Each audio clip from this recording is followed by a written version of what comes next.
Hello दोस्तों, नमस्कार। पिछली वीडियो में हमने उत्तराखंड जो 2025 में जो डीएलएड का एंट्रेंस एग्ज़ाम होना है उसके बारे में, उसके सिलेबस के बारे में, उसकी विज्ञप्ति जो खुली है उसके लास्ट डेट के बारे में हमने चर्चा की थी। जो हमारी टीम है आपको उत्तराखंड जो डीएलएड है उसके एंट्रेंस एग्ज़ाम की पूरी तैयारी करेगी। तो कल हमने देखा था कि उसको 4 सेक्शन में उसको बांटा गया है। उनमें से जो चौथा सेक्शन है टीचिंग एप्टीट्यूड, यानी कि बाल मनोविज्ञान या एक शिक्षण अभिरुचि का चैप्टर, यानी एक सेशन पूरा इस पे बना है जो 50 नंबर का पूछा जाता है। आज हम उसी में से ही एक चैप्टर लेकर मैं आया हूँ। उसमें है भाषा। सबसे पहला जो चैप्टर, क्योंकि भाषा हम इसलिए ले रहे हैं कि पिछले विगत वर्षों के पेपरों को हमने देखा तो उसमें भाषा से बहुत सारे प्रश्न पूछे गए हैं। तो आज हम भाषा को समझेंगे और भाषा की कुछ बारीकियां हैं, उसके महत्व, उसके विशेषताएं, क्या भाषा केवल संप्रेषण का माध्यम है या कुछ अन्य भी है। तो इसको ठीक से समझेंगे। भाषा का अर्जन, भाषा का अधिगम किस प्रकार होता है, इन सारे, और भाषा के जो प्रकार हैं तो इनको भी जानने वाले हैं। चलिए स्टार्ट करते हैं। सबसे पहले आपको स्क्रीन में दिख रहा है कि भाषा यानी कि लैंग्वेज। आमतौर पर हम भाषा हमारे विचारों को अभिव्यक्ति करने या दूसरों के विचारों को समझने का एक साधन रहती है। हम कहते हैं कि जैसे भाषा के माध्यम से ही हम क्या करते हैं, अपनी जो भावनाएं हैं, अपने अनुभव हैं या अपने विचार है या अपनी अभिव्यक्ति है, भाषा के माध्यम से ही हम दूसरे व्यक्ति तक स्थानांतरित करते हैं। लेकिन भाषा केवल संप्रेषण का माध्यम ही नहीं है, अपितु ये बहुत कुछ है, इसके बहुत प्रकार्य है। तो भाषा को हम उसके एक एक रूप को समझने का यहाँ पर हम प्रयास करेंगे। तो सबसे पहले हम देखते हैं भाषा विचारों के आदान प्रदान के साधन के रूप में। देखो, कोई भी व्यक्ति अपनी बात, जैसे बच्चा है, क्योंकि हम टीचिंग एप्टीट्यूड पढ़ रहे हैं तो यहाँ पे हम बच्चे की भावनाओं को किस तरह से समझेंगे, क्योंकि हम बच्चे से इंटरेक्ट, यानी कि उससे जो हमारा जो संवाद होगा उसका जो सबसे सरल जो माध्यम होगा वो भाषा होगा। क्योंकि उस भाषा के माध्यम से हम बच्चे की भावनाओं को समझेंगे, बच्चे की इच्छाओं को समझेंगे, हम बच्चों को ज्ञान देंगे या हम बच्चे को क्या बनाना चाहते हैं, ये सब भाषा के माध्यम से ही संभव हो पाएगा। क्योंकि भाषा के द्वारा ही हम अपने विचारों को, अपनी उद्देश्यों को या अपनी बात को आदान प्रदान करते हैं। दूसरा है जो भाषा है, भाषा सामाजिक जीवन को सार्थक करने के रूप में। देखिए, प्राचीन काल से बहुत सारे विचारक हुए। तो जो विचारक थे उन्होंने अपने जो विचार है उन्होंने क्या किया, एक लिखित भाषा के रूप में उसको एक किताब के रूप में या किसी पत्र के रूप में उसको लिखा और लोगों तक अपने विचारों को पहुंचाया। एक समय था पूरे विश्व में अराजकता का माहौल था, यानी कि एक इंसानों को पूरे समूह में न रहकर, या इस प्रकार एक अराजकता का माहौल बना हुआ था जिसमें जो शक्तिशाली व्यक्ति था वही क्या करता था, राज करता था, और धीरे धीरे वही शक्तिशाली एक मोनार्की का शासन स्थापित कर देता है। कबीलों में रहते थे लोग। जब भाषा का विकास पूर्ण रूप से हुआ, लोगों ने अपने विचार आदान प्रदान करना या उसको एक लिखित रूप प्रदान किया, तो धीरे धीरे सामाजिकरण, लोगों के जो विचार थे धीरे धीरे क्या होते लगे, विकसित होने लगे। क्या सही है, क्या गलत है, क्या नैतिक है, क्या अनैतिक है, किस तरह से मानव ने, जो मोनार्की का शासन था उसने क्या किया, एक मतलब अराजकता का माहौल बनाया। तो उसको एक समाज में पिरोने का जो काम किया वो किया था भाषा ने ही। तो जब लोगों ने भाषा के माध्यम से ही अपने विचारों का आदान प्रदान सही रूप से करने लगे, तो लोग उन भाषा के माध्यम, उन विचारों पर तर्कना करने लगे, जिसके कारण एक समाज का रूप, एक सार्थक समाज के रूप में इसको देखा जा सकता है। तीसरा है भाषा ज्ञान प्राप्ति के साधन के रूप में। देखो, भाषा के माध्यम, हमने कहा कि अगर हम कोई भी ज्ञान प्राप्त करना है तो बिना भाषा के कुछ भी संभव नहीं है। अगर हमें एक देश से दूसरे देश की भाषा अलग अलग हमें देखने को मिलती है। अगर हमें भाषा के माध्यम से हम दूसरे देश के ज्ञान को अपने देश पर ला सकते हैं। बड़े बड़े साइंटिस्ट हैं, बड़े बड़े जो फिलोसफर हैं, उन्होंने बहुत सारी पुस्तकें लिखी और उन्हीं भाषाओं के माध्यम से उन लिखित भाषा के रूप में ही एक हमने उसको साधन के रूप में प्रयोग किया और उसी से हमने ज्ञान प्राप्त किया।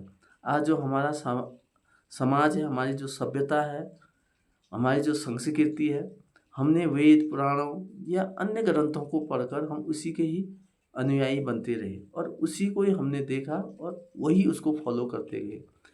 अगर जो गलत चीज़ें हमने उसको निकालते गए और समाज को एक नया रूप देने का काम भाषा के माध्यम से हुआ, जो लिखित भाषा के रूप में।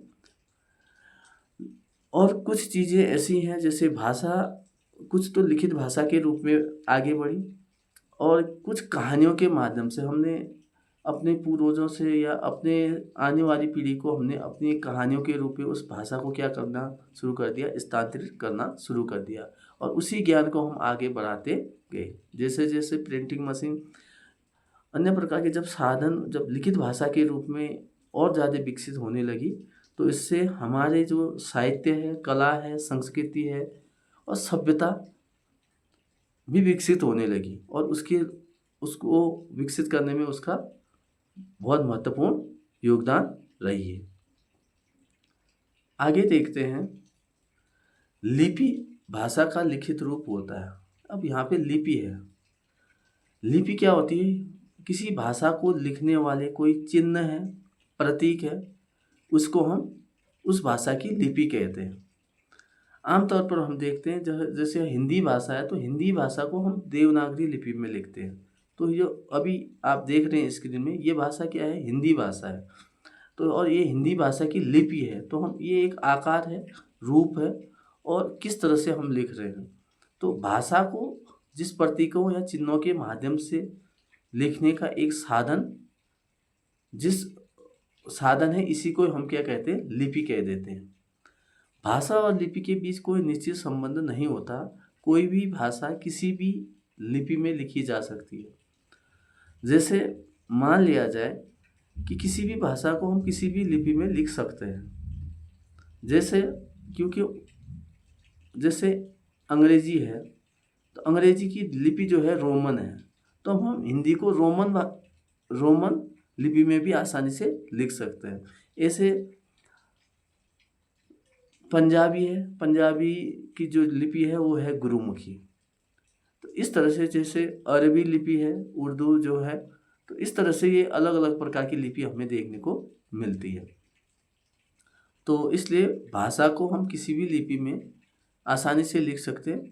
भाषा और लिपि के बीच कोई ऐसा निश्चित संबंध नहीं है कि हम किसी भाषा को किसी अलग लिपि में नहीं लिख सकते हैं, ऐसा कुछ भी नहीं है। अब बात करते हैं आगे भाषा के भेद और रूप। अब भाषा के जो प्रकार है, भाषा निश्चित रूप से देखा जाए तो अभी तक हम जो भाषा को मुख्य रूप से हमने 3 रूपों में इसको विभक्त किया है। पहला है लिखित भाषा। जब हम अपनी भावनाओं, अपनी अनुभव, अपने अभिव्यक्ति या अपने विचारों को जब हम लिखित रूप से स्थानांतरित करते हैं तो इस लिखित भाषा को ही हम क्या कहते हैं? लिखित भाषा कहते हैं। लिखकर जो हम अपनी भाषा या अपने विचारों को स्थानांतरित करते हैं, इसे हम लिखित भाषा कहते हैं। ठीक। दूसरा है मौखिक भाषा। जैसे अभी मैं आपके साथ इंटरेक्ट हूँ तो जो ये भाषा प्रयोग हो रही है ये मौखिक भाषा है। तो मैं बोलकर या आपके तो बिना लिखे यानी बोलकर जो अपने विचार, अपने अनुभव आपके साथ शेयर कर रहा हूँ, बांट रहा हूँ, तो ये जो भाषा है इसको हम क्या कहेंगे? मौखिक भाषा कहेंगे। ठीक हो गया। अब तीसरा है सांकेतिक भाषा। अब सांकेतिक भाषा क्या होती है?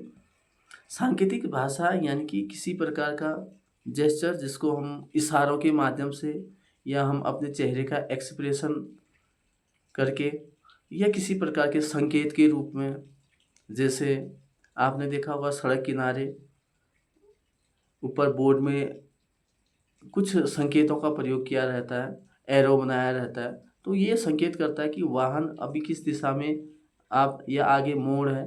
तो किसी प्रकार के सिंबल यानी संकेत के रूप में उसको दर्शाया जाता है। या कोई बच्चा होगा या स्कूल बैग लटकाते हुए दौड़ता दिखाया जाएगा, तो इसका सीधे सीधे मतलब है कि आगे स्कूल है, तो गाड़ी वहाँ पे जो गाड़ी है वो क्या करेगा, गाड़ी वाला उसको गाड़ी को धीरे से चलाएगा। तो एक ये संकेत के रूप में काम करता है। इसके अलावा जो सांकेतिक भाषा है, आजकल जैसे हम व्हाट्सएप फेसबुक में जो हमने अपने एक्सप्रेशन इमोजी का प्रयोग करते हैं, ये भी एक सांकेतिक भाषा का रूप है। ठीक है, चेहरे के एक्सप्रेशन से भी हो सकता है। अब इन तीनों भाषाओं के अपने अपने लाभ हैं, क्योंकि ये जो भाषा है अलग अलग प्रकार से, जैसे लिखित भाषा है जिसको हम बहुत ज़्यादा स्थायी भाषा भी बोलते हैं। मौखिक भाषा है तो हम इसको बोलकर अभिव्यक्त कर सकते हैं। मान लिया जाए किसी प्रकार से अगर वो लिखने में असमर्थ है, अक्ष सक्षम नहीं है, या किसी प्रकार के हाथ या कुछ इस प्रकार से हैंडीकैप इस प्रकार से है, तो वो मौखिक भाषा का प्रयोग कर सकता है, उसके लिए एक अच्छा साधन हो सकता है। तो इसी प्रकार कोई गूंगे हैं, बोल नहीं सकते, तो वो अपनी लिखित भाषा का प्रयोग कर सकता है। या कोई देख नहीं सकते, तो जैसे सांकेतिक भाषा में हम देख सकते हैं कि ब्रेल लिपि को भी हम सांकेतिक भाषा का ही रूप मान सकते हैं। अब लिखित भाषा मौखिक भाषा की तुलना में अधिक स्थायी होती है। क्यों होती है लिखित भाषा? क्योंकि इसका स्थायित्व तो लंबे समय तक बना रहता है। अगर मैं आपको कोई बात कह दूं तो ज़रूरी नहीं है कि ये बात जो मैंने कही है वो लंबे समय तक स्थायी रहेगी। मैं अपने वादे से मुकर भी सकता हूँ। तभी कहते हैं लोग कि हमें कुछ भी वादा या कुछ भी करना है तो हमें लिखित रूप से दी, कि इसीलिए लिखित भाषा को सबसे स्थायी माना जाता है। आज हमारा संविधान लिखित रूप से है, वो ज़्यादा ऑथेंटिक माना जाएगा, क्योंकि संविधान में जो बात उल्लेख है वो ज़्यादा स्थायित्व प्राप्त करती है। बेशक कई देशों में जो हमारा संविधान है वो केवल लिखित नहीं है, लेकिन उसमें बहुत सारे अपने विवेक के आधार पर निर्णय लिए जाते हैं। लिखित भाषा स्थायित्व होने के कारण इसमें जो उसी के अनुसार बातों पर वजन रहता है और वो लंबे समय तक स्थायी रहती है। अब बात करते हैं भाषा का अर्जन। देखो, भाषा का अर्जन आखिरकार बच्चा भाषा है उसको कैसे अर्जन करता है।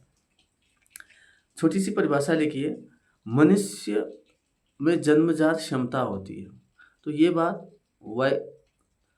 चॉम्स्की ने भी कही थी, मनोवैज्ञानिक है, उन्होंने कहा था कि मनुष्य में जो है भाषा अर्जन करने की जो क्षमता होती है वो जन्मजात होती है।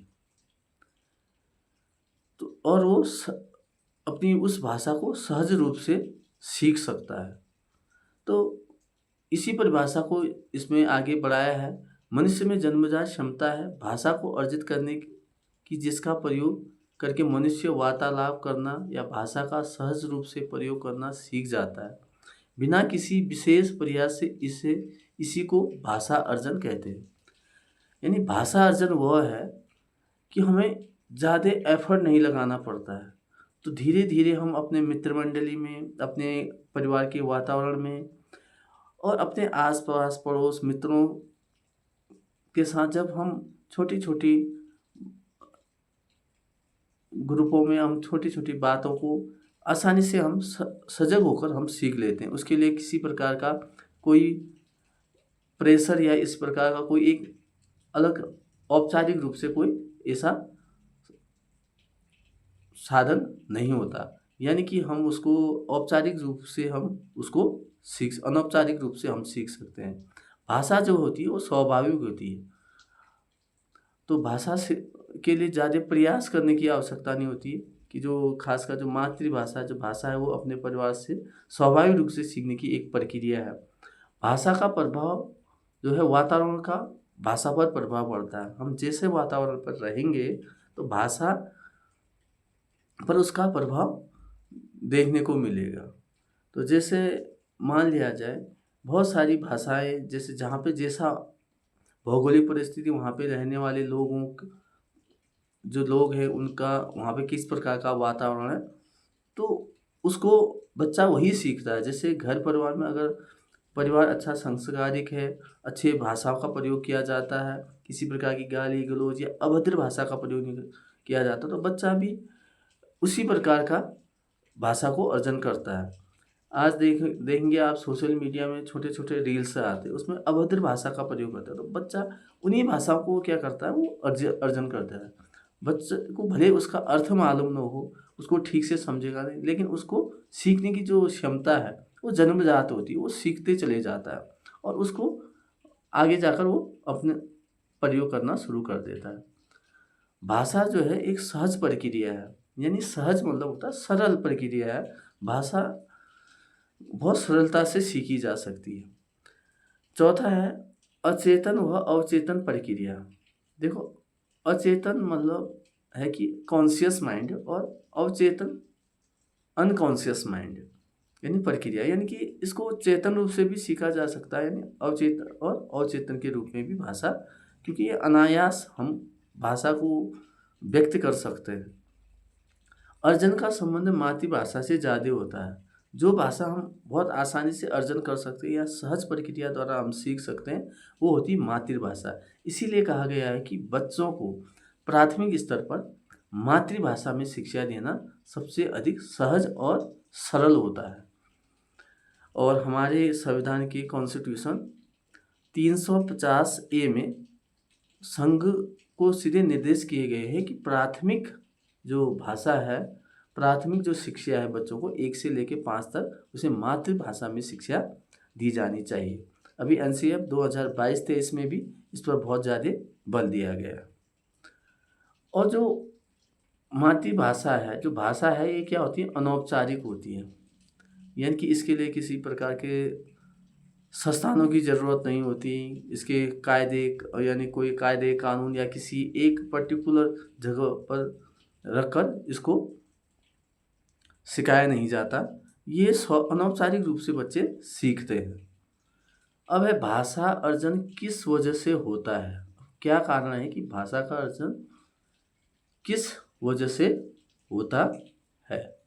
देखो, हमारे अंदर आंतरिक क्षमता है, ये मैंने पहले भी कहा कि हमारे अंदर भाषा को सीखने की जन्मजात क्षमता होती है कि हम भाषा को स्वाभाविक रूप से अर्जन कर लेते हैं अपने पर्यावरण से। जैसे जब से बच्चा पैदा होता है तब से वो अपने परिवार वाले या उससे बातें करते हैं। जैसे बच्चे को भाषा आती है, किंतु बच्चा ऐसे ही भाषा को अर्जित करता है पर्यावरण में से सुनकर, देखकर, बोलकर इत्यादि।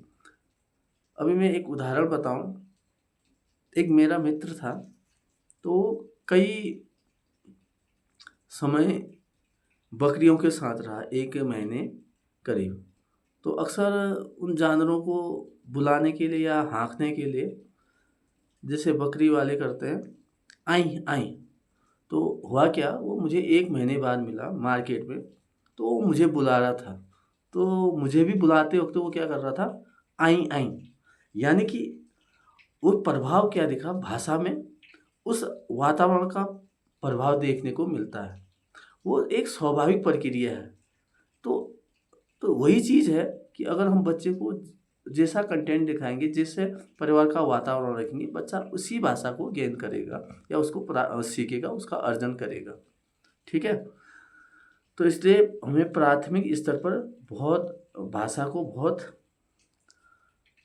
अच्छी ढंग से, या हमें परिवार का वातावरण, समाज का परिवेश बहुत उचित रूप से एक संस्कारिक रखना चाहिए।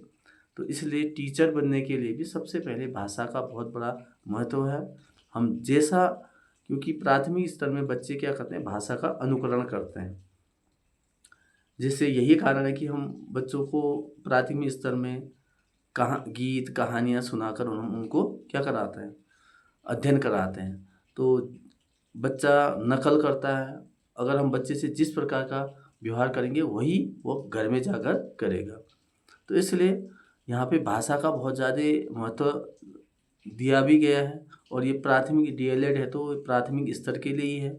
तो इस चीज़ को, इस टॉपिक को इस पे इसीलिए ज़्यादा मेंशन कर रखा है, और ये इस भाषा वाले जो टॉपिक है यहाँ से काफ़ी सवाल पूछे गए हैं विगत वर्षों में। अब देखते हैं मातृभाषा क्या है। देखिए, मातृभाषा, उसे मातृभाषा जो बच्चा अपनी मदर टंग यानी नाम से स्पष्ट है कि वो अपनी माता से सीखता है, या जो घर की भाषा होती है, तो इस भाषा को हम, जो घर में बोली जाने वाली जो भाषा होती है, इसी को हम क्या कहते हैं, मातृभाषा कहते हैं। किसी भी व्यक्ति के लिए भाषा का पहला रूप अथवा बच्चे के घर में बोली जाने वाली भाषा मातृभाषा कहलाती है। ठीक,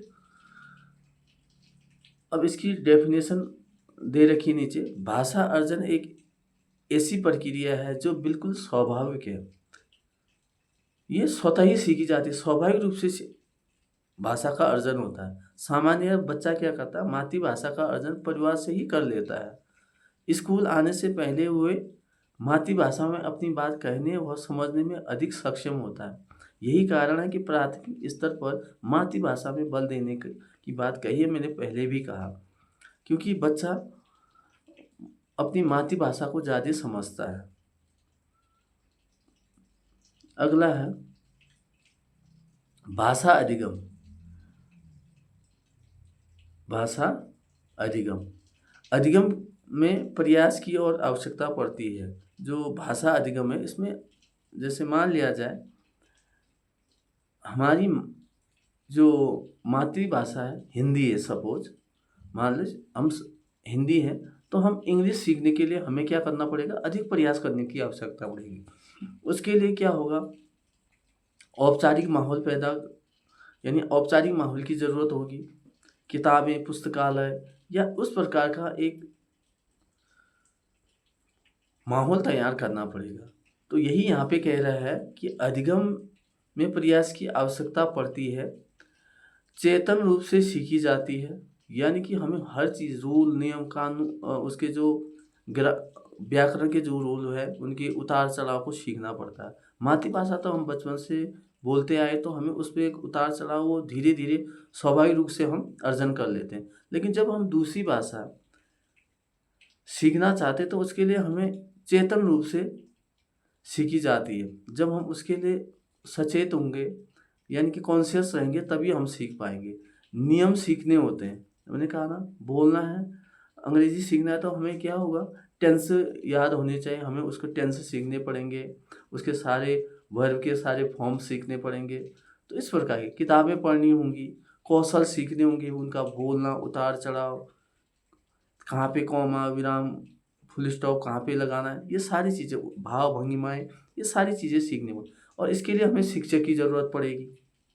अतः भाषा अधिगम एक औपचारिक प्रक्रिया है। अगर आपको कोई भाषा सीखनी है तो इसके लिए एक किसी संस्थान पर आपको ज्वाइनिंग लेनी पड़ेगी, तब जाकर हम दूसरी भाषा यानी कि अधिगम सीख सकते हैं, या भाषा का अधिगम संभव है। भाषा का अधिगम, भाषा का जो संबंध होता है सीधे सीधे वो दूसरी भाषा से होता है। इसकी कुछ विशेषताएं बताइए।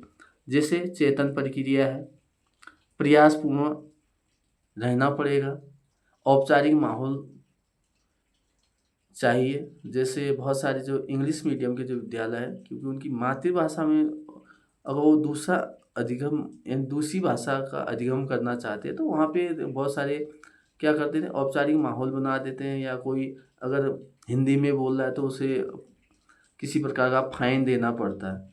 तो एक प्रकार का ऐसा माहौल, या बच्चों को एक ग्रुप डिस्कशन करा के या ग्रुप में बात करा कर एक बहुत ज़्यादा उसको सचेत किया जाता है, ताकि वो एक कॉन्शियस माइंड में रख सके और उन स्किल को, और उसमें टीचर की आवश्यकता होती है। ठीक, अगला है स्किनर के अनुसार भाषा अनुकरण और पुनर्बलन से ही सीखी जाती है। देखिए, अगर हम कोई दूसरी भाषा सीख रहे हैं तो उसमें अनुकरण करके सीखा जा सकता है। जब तक हम अनुकरण नहीं करेंगे, और उसके साथ साथ हमें पुनर्बलन यानी कि फीडबैक मिलना चाहिए। अगर मैं हिंदी ठीक से बोल पा रहा हूँ, तो अगर कोई मुझे प्रशंसा करे कि आप हिंदी ठीक से बोल पा रहे हैं, चाहे मेरी मदर टंग जो है या मातृभाषा कुछ और हो, तो मगर पुनर्बनन मिलेगा तो मैं और प्रयास करूँगा और मैं उन बातों को अपने कॉन्शियस माइंड में रखूँगा और अच्छी ढंग से सीखने का प्रयास करूँगा। तो इस तरह से फीडबैक देना चाहिए, ये स्किनर का कहना है। अगला है वाइगोत्स्की के अनुसार भाषा सामाजिक क्रिया द्वारा सीखी जा सकती है। देखो, समाज में जैसी भाषा होगी उस भाषा हम समाज के साथ जितना इंटरेक्ट रहेंगे, संवाद करेंगे, समाज में जाएंगे, एकांकी न होकर समाज के आसपास वार्तालाप करें, तो भाषा का विकास ऑटोमेटिक ही होगा और भाषा हम अर्जन और तेज गति से और भाषा अधिगम भी होता रहेगा। व्याकरण के संदर्भ में भी सिखाया जाना चाहिए। देखो, व्याकरण को संदर्भ में भी सिखाया जाना चाहिए, यानी कि जैसे हम भाषा कोई अधिगम कर रहे हैं तो उसमें व्याकरण बहुत महत्वपूर्ण पार्ट रहता है। भाषा सीखने के लिए प्रिंटर समृद्धि वातावरण भी दिया जाना चाहिए, जैसे बहुत सारे कथन लिख दिए और उसको दोहराना, छोटे छोटे सेंटेंसेस लिखकर या प्रिंटों के माध्यम से उसको हम भाषा को सीख सकते हैं। अब इसमें दो चीज़ें दे रखी, भाषा अर्जन और भाषा अधिगम में क्या अंतर है। देखिए, भाषा अधिगम और भाषा अधिगम, देखो भाषा अर्जन जो है निबंधन प्रक्रिया है, मतलब कोई इस प्रकार का बंधन भी नहीं, इसको हम सरलता से सीख सकते हैं या इसको अनकॉन्शियस माइंड में भी रहती है भाषा, क्योंकि हम वो घर परिवार से सीखते हैं, इसके लिए कोई ऐसा एफर्ट नहीं लगाना पड़ता है। और जो भाषा अधिगम है उसके लिए चेतन प्रक्रिया है, कॉन्शियस रहना पड़ता है हमेशा। ये स्वाभाविक प्रक्रिया है, जो भाषा अर्जन जो है ये स्वाभाविक प्रक्रिया है, ये स्वाभाविक रूप से सीखी जा सकती है। देखो, भाषा अधिगम में नियमबद्ध प्रक्रियाएं हैं, इसके लिए नियम सीखने पड़ते हैं। और भाषा अर्जन जो है अनौपचारिक प्रक्रिया है, जैसे हम घर, समाज, परिवार, मंदिर, मस्जिद, मेलों पे या जहाँ तहाँ पर हम इसको आसानी से सीख सकते हैं, अर्जन कर सकते हैं। जैसे मातृभाषा हो गई, और औपचारिक प्रक्रिया है ये किसी शिक्षण संस्थान या कहीं सेंटरों पे ये भाषा हम सीख सकते हैं, लाइब्रेरी, पुस्तकालय में यहाँ पे सीख सकते हैं। ये मातृभाषा है, और जो भाषा जो अधिगम है वह दूसरी भाषा है। ठीक है, अब बात करते हैं भाषा अर्जन और भाषा अधिगम का मुख्य अंतर क्या है। देखो, पहले तो वातावरण का है। मातृभाषा हमेशा अर्जित की जा सकती है, बच्चा एक से अधिक भाषाएं भी अर्जित कर सकता है अगर उसे एक अच्छा वातावरण मिले तो। आगे है लक्ष्य भाषा, यानी कि टारगेट लैंग्वेज। देखो, बहुत सारे लोग उन्हें मातृभाषा तो आती है लेकिन दूसरी भाषा को भी सीखना चाहते हैं, क्योंकि वो अपना विकास करना चाहते हैं और दूसरी भाषा को सीखकर ज्ञान प्राप्त करना चाहते हैं। तो हम स्कूली शिक्षा में भी, एक तो हमारी मदर टंग होती है हिंदी, तो इसके अलावा भी हम संस्कृत या दूसरी भाषा, अंग्रेजी, कॉन्वेंट स्कूलों में तो फ्रेंच, स्पेनिश, ये बहुत सारी भाषाएं सिखाई जाती है। तो ये जो दूसरी भाषा है इसे हम टारगेट लैंग्वेज बोलेंगे। हम किसी उद्देश्य के लिए सीखना चाहते हैं, हो सकता है हम उन देशों में जाना चाहते हैं जिन देशों में ये भाषा बोली जाती है, तो इसलिए इसे लक्ष्य भाषा या टारगेट लैंग्वेज भी कहा गया। मातृभाषा भाषा का पहला रूप है। देखो, मदर टंग है वो क्या है, हम अपने घर परिवार से सीखते हैं। भाषा का सबसे पहली जो भाषा सीखी जाती है वो है मातृभाषा। हमेशा अर्जित करते हैं, इसको किसी औपचारिक साधनों की आवश्यकता नहीं है, अभिकरणों की आवश्यकता नहीं होती है। यही कारण है एनसीईआरटी कहता है कि बच्चों को प्राथमिक स्तर पर बच्चों की मातृभाषा का प्रयोग ही करने दो, ताकि बच्चा स्वाभाविक तथा सरल प्रक्रिया से सीखेगा। तो इसीलिए अभी एनसीईआरटी 2022-23 में भी इस बात को पर बहुत ज़्यादा बल दिया गया है। और गांधी जी ने जब वर्धा जो बुनियादी शिक्षा की बात कही थी, तो वहाँ पर भी वो प्राथमिक शिक्षा की बातों पर उन्होंने बल देते हुए कहा था कि विदेशी शिक्षा बच्चों के लिए बोझिल है, इसलिए बच्चों को मातृभाषा में ही सिखाना, ज्ञान देना या शिक्षा देना सबसे उचित रहेगा। आगे बात करते हैं, बच्चों को स्वयं को अभिव्यक्त करने देंगे अपनी मातृभाषा में। तो मातृभाषा में बच्चे अगर, क्योंकि वो भाषा क्या होती है, अधिक सजग और सरल होती है, वो अपने घर परिवार से सीखते हैं। तो बच्चा पहले दिन जब स्कूल में आएगा तो उस भाषा में अगर अभिव्यक्ति होगी तो बच्चा बहुत आसानी से सीखेगा। मातृभाषा प्रयोग करने की वजह से बच्चों की भाषा में क्षेत्रीय भाषा का भी प्रभाव हो सकता है। जैसे जैसे हम मातृभाषा का प्रयोग करते हैं तो वहाँ पे क्या होता है, बच्चा बहुत सारे शब्दों को उसको क्षेत्रीय भाषा का प्रभाव पड़ता है। जैसे सड़क है, सड़क को सड़क बोल दिया। जैसे घोड़ा है, घोड़ा को घोड़ा बोल दिया। तो इस प्रकार के बहुत सारे अपवाद देखे जाते हैं। जैसे अब इसका अगर हम भाषा के क्षेत्र में जाएं तो वहाँ पे क्लाइमेट का भी असर पड़ता है, उसके वातावरण का भी प्रभाव पड़ता है, कंठ का भी प्रभाव पड़ता है। जैसे बिहार में है, क को का पढ़ देते हैं। तो ये सारी, जैसे एंड को आंड पढ़ते हैं, तो बहुत सारी दिक्कतें ये आ सकती है। वो क्षेत्रीय भाषा का प्रभाव यहाँ पे हमें देखने को मिल सकता है।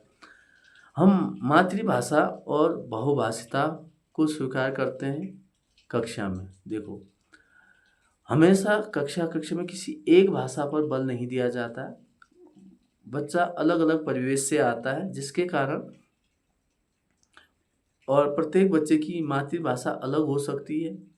तो बच्चा अलग अलग परिवेश में आने के